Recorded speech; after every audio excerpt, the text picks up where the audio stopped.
Welcome back to my channel.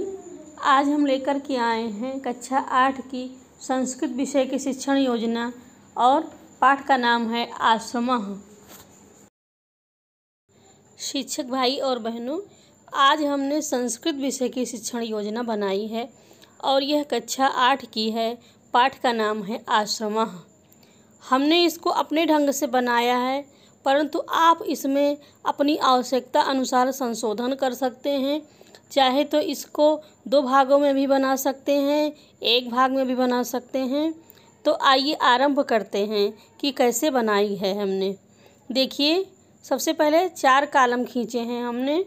उसमें पहला है दिनांक, दूसरा कक्षा, तीसरा विषय, चौथा समय। तो दिनांक के कॉलम में मैंने डेट नहीं डाली है, क्योंकि डेट आप लोग अपनी सुविधा अनुसार डाल लीजिएगा। कक्षा 8, विषय संस्कृत, समय 40 मिनट। लर्निंग आउटकम में देखिए, इसमें कौन कौन से लर्निंग आउटकम्स रखे गए हैं। तो इसमें है बच्चे पद्य पाठ का, गद्य पाठ का आरोह अवरोह और हाव भाव के साथ पढ़ लेते हैं, उसका वाचन कर लेते हैं। दूसरा है गद्य एवं पद्य पाठ के अर्थ को बता लेते हैं।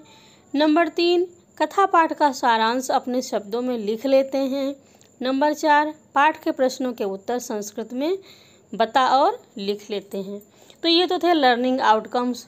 और इसके बाद आते हैं प्रकरण पर। संस्कृत की पाठ योजना बना रहे थे हम, तो हमने प्रकरण लिख दिया है यहाँ पर। अब देखिए प्रकरण कौन सा है, आश्रमः। फिर आगे बढ़ते हैं शिक्षण सहायक सामग्री में। दीक्षा ऐप पर उपलब्ध सामग्री जो हर किसी के लिए उपयोगी है, और आश्रम का चित्र भी सहायक सामग्री के रूप में प्रयोग किया जा सकता है। चार्ट पेपर पर बने हुए मंदिर का चित्र, क्योंकि इस पाठ में नीमसार नैमिसारण्य आश्रम के बारे में बताया गया है, इसलिए मंदिर का चित्र दिखा करके बच्चों की धार्मिक भावना को जगाया जा सकता है। फिर इसके बाद है शिक्षण अधिगम प्रक्रिया। इस चरण से शिक्षण का कार्य आगे बढ़ता है। तो शिक्षण अधिगम प्रक्रिया जब हेडिंग डालेंगे तो इसके लिए भी कॉलम खींचेंगे, तो 4 कॉलम खींचेंगे इसके लिए।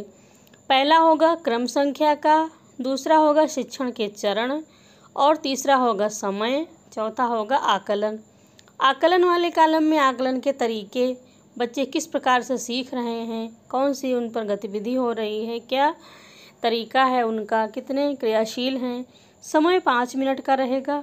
और शिक्षण के चरण में इसके 3 चरण होते हैं। पहला चरण होता है शिक्षण के आरंभ में, दूसरा चरण होता है शिक्षण के मध्य में, और अंतिम चरण होता है इसका शिक्षण के अंत में। तो शिक्षण के आरंभ में देखिए, शिक्षिका शिक्षण का आरंभ सामान्य बातचीत के साथ करती हैं। कक्षा में आती हैं शिक्षिका और बच्चों की तरफ मुखातिब होते हुए उनसे साधारण सामान्य बातचीत आरंभ करती हैं और बताती हैं कि प्राचीन समय में आश्रम में गुरु के साथ रहकर बच्चे विद्या अर्जन किया करते थे, वहीं रहकर पढ़ाई करते थे। सुंदर प्राकृतिक दृश्य हुआ करते थे और वहीं रहकर आश्रम में गुरु जी की सेवा करते थे और विद्या का अध्ययन करते थे। इस प्रकार शिक्षण का माहौल सृजित हो जाता है। शिक्षिका बच्चों से बातचीत करती हैं, बताती हैं कि आज हम आश्रमः नामक पाठ का अध्ययन करेंगे, और बच्चों से जो प्रश्न पूछे जाते हैं बच्चे उनका जवाब देते जाते हैं। फिर इसके बाद आता है दूसरा चरण। शिक्षण का दूसरा चरण है शिक्षण के मध्य में।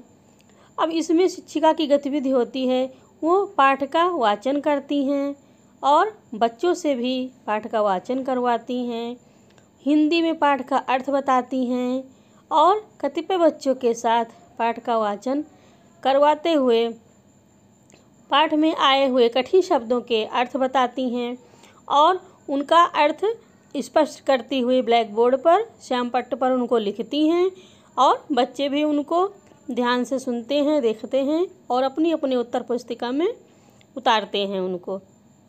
पाठ में बहुत से कठिन शब्द हैं, परंतु मुख्य शब्दों का उल्लेख मैंने किया है, जैसे उनको बता रही हूँ। पुरा काले, अश्वत्थः, नीम्बः, विहाय, आमलकः, पनसः, पेरू, जिसकी हिंदी मैंने लिख दी है अमरूद, को कहा जाता है। बलिवर्द, कूर्दनम, चटका, विहाय, संप्रत्यय।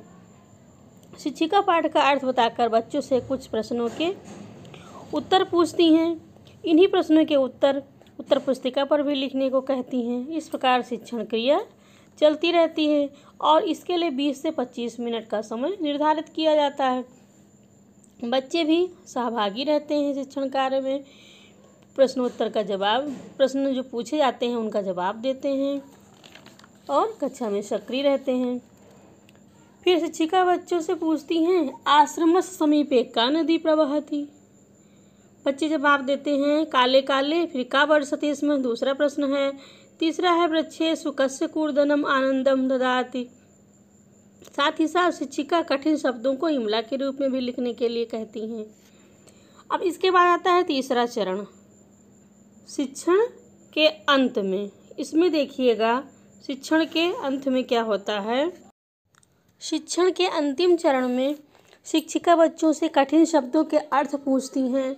शामपट्ट पर बच्चों से कुछ कठिन शब्दों को लिखवाती भी हैं और बच्चे कक्षा में इस प्रकार सक्रिय रहते हैं। बच्चों से संस्कृत वाक्यों का हिंदी में अर्थ पूछते हुए उनसे कुछ लिखने के लिए भी कहा जाता है। जैसे आश्रमे भेदभावं विना के निवसन्ति, आश्रमः किम किम शिक्षयति। तो ये रहता है शिक्षण का अंतिम चरण। इसके बाद आता है स्व आकलन। स्व आकलन में शिक्षिका बच्चों ने कितना सीखा, आज की कक्षा में क्या सीखा गया बच्चों के द्वारा, इसका आकलन करती हैं, इसका मूल्यांकन करती हैं। तो यह पाती हैं कि बच्चों ने पाठ का हिंदी में अर्थ अच्छी प्रकार से भली भांति से समझ लिया है। और इसके बाद आता है चरण शिक्षक की आगामी योजना। शिक्षक की आगामी योजना में शिक्षिका ने पाठ में आई हुई समस्याओं पर विचार किया और अपनी आगामी शिक्षण योजना की तैयारी करती हैं कि उनको अगले दिन कक्षा में आकर के किस पाठ का शिक्षण कार्य करना है, उसकी शिक्षण योजना तैयार करती हैं। इस प्रकार यह संस्कृत विषय की शिक्षण योजना थी। इसी प्रकार आप बहुत से पाठों की शिक्षण योजनाएं तैयार कर सकते हैं। अगर आपको यह हमारी दी गई जानकारी अच्छी लगे तो आप इसको लाइक और शेयर ज़रूर करें और हमारे चैनल को सब्सक्राइब कर लें ताकि आपको नई नई जानकारी प्राप्त होती रहे। और यदि आपको किसी पाठ की शिक्षण योजना चाहिए तो आप कमेंट बॉक्स में ज़रूर लिखें ताकि हम उस विषय की शिक्षण योजना बनाकर आपके लिए प्रस्तुत कर सकें। और आप सबका हमारी वीडियो देखने के लिए बहुत बहुत धन्यवाद। इसी प्रकार हमसे जुड़े रहिए। हम आगामी शिक्षण योजना लेकर के फिर उपस्थित होंगे। तब तक के लिए नमस्कार।